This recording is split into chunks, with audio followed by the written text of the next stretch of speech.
Congratulations. గతంలో మీ civils preparation ఎలా ఉంటుంది? ప్రిలిమ్స్ రాయాలంటే ఏమేమి చదవాలి, ఎట్లా అనేది ఒక ప్రిపరేషన్ విధానం చెప్పండి సార్. సో మీరు అన్నట్టుగా ప్రిలిమ్స్ అనేది ఫస్ట్ స్టేజ్ అండి ఎగ్జామ్లో. ప్రిలిమ్స్, మెయిన్స్, తర్వాత ఇంటర్వ్యూ ఉంటుంది. ప్రిలిమ్స్ మొత్తం ఆబ్జెక్టివ్ ఉంటుంది. ప్రిలిమ్స్లో కూడా 2 పేపర్స్ ఉంటాయి, ఒకటి జనరల్ స్టడీస్ పేపర్, ఒకటి CSAT పేపర్.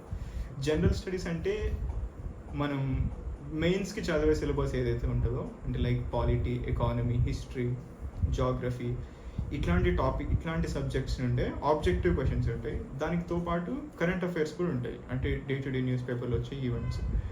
సో ఇవన్నీ కలిపి 100 క్వశ్చన్స్ ఉంటాయి జనరల్ స్టడీస్లో. తర్వాత CSAT అని, దాంట్లో మన రీడింగ్ కాంప్రహెన్షన్, మన యాప్టిట్యూడ్ అంటే కొన్ని మ్యాథమెటిక్స్ రిలేటెడ్ క్వశ్చన్స్, కొన్ని రీజనింగ్ రిలేటెడ్ క్వశ్చన్స్ అట్లాంటివి ఉంటాయి. సో ప్రిలిమ్స్కి సపరేట్గా అంటూ చేసేది చదివేది ఏముండదండి. మనం మెయిన్స్కి ఏదైతే చదువుతామో అదే ప్రిలిమ్స్కి కూడా యూజ్ అవుతుంది నాలెడ్జ్.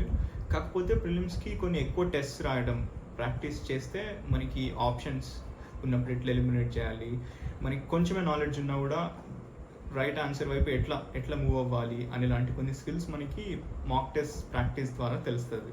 ప్రిలిమ్స్లో బాగా మార్కులు సాధించాలంటే అంటే ఈ మార్క్స్ కూడా ఎక్కువ ఉపయోగం ఉంటాయి. ఈ ప్రిలిమ్స్లో వచ్చిన ప్రిలిమ్స్లో బాగా మార్క్స్ వచ్చి కూడా లాభం లేదు. ప్రిలిమ్స్ కేవలం qualifying exam. So cut off దాటితే అంతే, ఇంకా మనకి 200కి 200 వచ్చినా కూడా మ్యాటర్ అవ్వదు. అది అల్టిమేట్గా మన ర్యాంక్స్ వచ్చేవి mains marks plus interview marks కలిపి.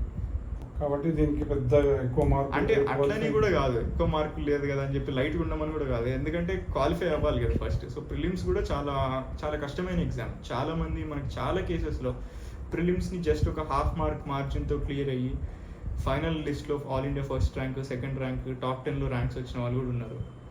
సో దాన్ని బట్టి ప్రిలిమ్స్ అనేది అంత ఈజీగా అయిపోతుంది అన్నట్టేం కాదు. సో దానికి పెట్టాల్సిన ఎఫర్ట్ పెట్టాలి.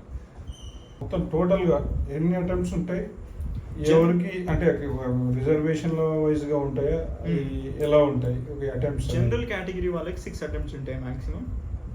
ఓబీసీ వాళ్ళకి 9 ఉంటాయి. SC ST వాళ్ళకి నాకు తెలిసి అటెంప్ట్స్లో లిమిట్ లేదు అనుకుంటా, నాకు తెలిసినంత వరకు.